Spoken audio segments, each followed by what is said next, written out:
Good morning everyone, welcome back to my channel. সবাইকে শুভ নববর্ষ। আজকে হচ্ছে নববর্ষ আর আজকে হচ্ছে বাবার ছুটি, তাই সকাল থেকে একদম তোড়জোড় শুরু হয়ে গেছে রান্নাবান্না। দেখি আমি সবে ঘুম থেকে উঠেছি, এখন সবার ফার্স্টটাকে খাবো চা, তারপর দেখবো রান্নাবান্নার কি হচ্ছে না হচ্ছে। তো সবাইকে শুভ নববর্ষ। তোমরা কেমন কাটাচ্ছ অবশ্যই কিন্তু কমেন্ট করে জানিও। ফ্রেশ হয়ে চলে এসেছি, এখন করবো সবার ফার্স্টে স্কিন কেয়ার।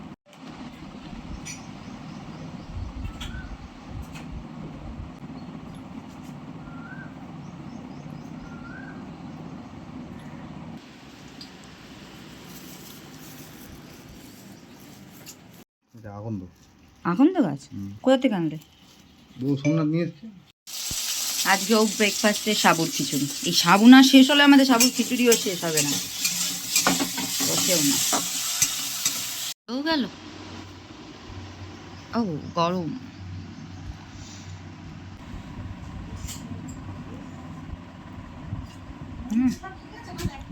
খুব সুন্দর হয়েছে। এই লেবুটা দেওয়ার জন্য এত ভালো লাগে না খেতে, পুরো। এখানে সব কিছু কাটাকুটি কমপ্লিট। আমের চাটনি হবে, আর এটা হচ্ছে মাংসর সব মশলা। এখন আর কী হবে আমি জানি না। আর এখানে তো ভিনিগার লাগিয়েছে, এখনো মশলাই লাগাইনি। মশলা কখন লাগাবে? এটা করে নিই, এটা টিফিনটা করিয়ে তারপরে মশলা। ঠিক আছে, কমপ্লিট ম্যারিনেশন। কী কী দিয়েছো এতে? আদা, রসুন, পেঁয়াজ, টমেটো। ভালো লাগছে দেখতে, বাবারে এখান থেকে ঘুরছে, ভালো লাগছে দেখতে। আর এখন কি করবে? এখন আমের চাটনিটা বসাই। ও, আমের চাটনি মাংস হবে শুধু।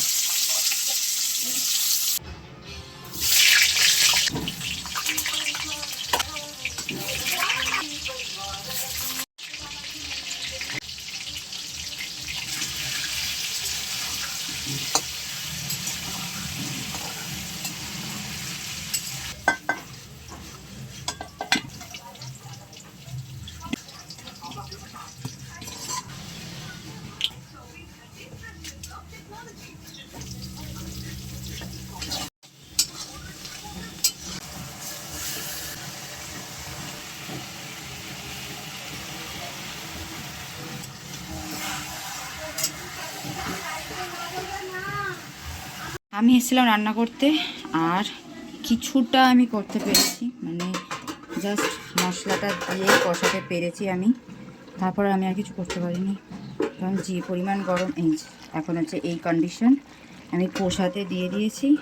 এখন মা এসে যা করার করবে। এইটুকুনি রান্না করতে গিয়ে আমার এই অবস্থা। আর সকাল থেকে তো মা অনেক কিছুই করে দিয়েছে, ব্রেকফাস্ট করে নিয়েছে, চাটনি করে নিয়েছে। শুধু ভেবেছিলাম মাংসটা আমি করব, কিন্তু অনেকটা পরিমাণে হচ্ছে, মানে পুরো ফ্যামিলির জন্য হচ্ছে, আর অনেকটা বড় কড়াইতেও হচ্ছে। আমি আর পারছি না নাড়াতে, তাই কষিয়ে দিয়েছি এখন, মানে কষাতে বসিয়ে দিয়েছি। এইবার মা এসে বাদবাকিটা কষাবে আর জল দিয়ে যা করার করবে, কারণ আমি আর পারছি না। আমি এখন যাব ঘরে, দেন আমি যাব স্নানে, কারণ আজকে হেয়ার ওয়াশ করব। আর বিকেলে একটা জায়গায় যাওয়ার আছে, এখনও ফাইনালি হয়নি যে ওইখানেই যাবো কিনা বা অন্য কোথায় যাব, কিচ্ছু ঠিক হয়নি।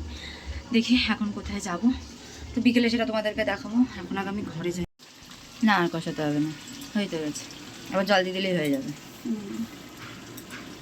দেখতে কিন্তু সেই হয়েছে, ভালো। কষা মাংস টেস্ট করতে আমি চলে গেছিলাম স্নানে। আর আজকে তো ইচ্ছা ছিল অনেক কিছুই রান্না করা, বাট যে পরিমাণে গরম ছিল তার জন্য আমরা ডিসাইড করলাম যে সিম্পলি খাবো। মাংস, ভাত আর শুধুমাত্র চাটনি হয়েছিল। এখন বাজে ওই 4টে মতো। আমাদের বেরোনোর কথা ছিল 4:30, কিন্তু এখন বেরোতে হবে তাড়াতাড়ি করে। আমি একদম রেডি হয়ে গেছি। এই যে আজকে হচ্ছে এই লুক, আমি বাইরে গিয়ে তোমাদেরকে দেখাবো আমি কি পরেছি। এখন আমি তাড়াহুড়ো করছি, আমি এখন বুঝতেই পারছি না আমি কি ইয়াররিং করবো না কিছু, কারণ আমি কিচ্ছু সকাল থেকে রেডি করে উঠতেই পারিনি। জাস্ট জামাটা আমার ফিটিংস ছিল, আমি ওটাই পরেছি। আর মেকআপটা কমপ্লিট করেছি, একদম সিম্পল। তাড়াহুড়ো করছি, দেখি এখন যাই আর বেরিয়ে তোমাদের সাথে কথা। সবাই সেজে গুজে বেরিয়েছে, আমি তো শুধু বেরোই। দেখা আমি কিনেছি নিজে, এখন ওর বার্থডে আসেনি, তার জন্য আমরা দিইনি। ওমের বার্থডেতে এরকম একটা দেবো। তো আগেই বলেছি আমি রাস্তায় বেরোলে সেরকম একটা ব্লগ করতে পারিনি, তাই আমি জাস্ট ভিডিও ক্লিপগুলো নিয়েছিলাম। আর আজকে আমরা যেতে চলেছি বাগবাজারে, তাই রেডিও বেরিয়ে সবার ফার্স্টে মেট্রো স্টেশন আসতে না আসতে তো মেট্রোও পেয়ে গেছি। আর নেমে আমাদের ফটো ভিডিও করতে করতে এতটা লেট হয়ে গেছে যে কী আর বলবো। এটা হচ্ছে আজকে আমার আউটফিট।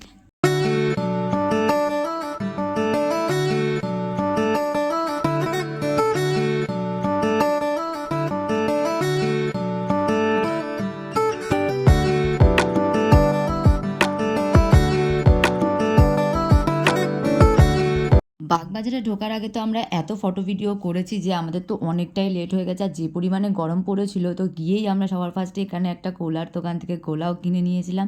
আর এটা খেতে খেতেই আমরা চলে গেছিলাম হচ্ছে ভূতনাথের দিকে। আর আজকের আমি যে সমস্ত ফটো ভিডিও করেছি সব কিছুই আমি আপলোড করে দিয়েছি ইনস্টাগ্রামে, তোমরা অবশ্যই গিয়ে দেখে এসো। আজকের ওয়েদারটা একটু ভালো ছিল, বাট যে পরিমাণে গরম ছিল নেওয়াই যাচ্ছিল না। তো ওখান থেকে আমরা চলে এসেছিলাম ভূতনাথ মন্দিরে, পুজো দিনই জাস্ট ভেতরে ঢুকে আমরা দর্শন করে নিয়েছি। আর পাশে একটা ছোট্ট পার্ক মতো ছিল, সেখানেও গেছিলাম।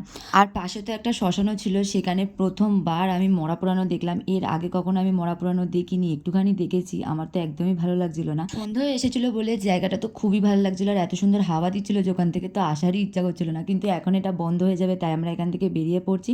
আর বেরিয়েই সবার ফার্স্টেই গেছিলাম আমরা মোমোর দোকানে মোমো খেতে। মোমো খাওয়ার পর তো আমাদের কারোরই পেট ভরেনি, তাই আমরা ভাবলাম আরেকটা কিছু নেওয়া যায়। তাই আরেকটা জায়গা থেকে আমরা নিয়েছিলাম চিকেনের এই আইটেমটা, ঠিক নামটা আমার মনে নেই, কিন্তু খেতে আমার অতটাও না ভালো লাগেনি, কিরকম মিষ্টি মিষ্টি লাগছিল। আর তারপর তো চলে এসেছিলাম বাড়িতে। ফাইনালি ঘোরা আমাদের কমপ্লিট, এখন যাচ্ছি আমরা বাড়িতে। একজন চলে গেল ওই দিক দিয়ে, আমরা যাবো এখন এই দিকে। আর বাড়িতে এসে তো দেখি মা এখানে লুচি করেছে, কিন্তু আমার একটুও খাওয়ার ইচ্ছে ছিল না, তাও আমি একটা খেয়েছিলাম।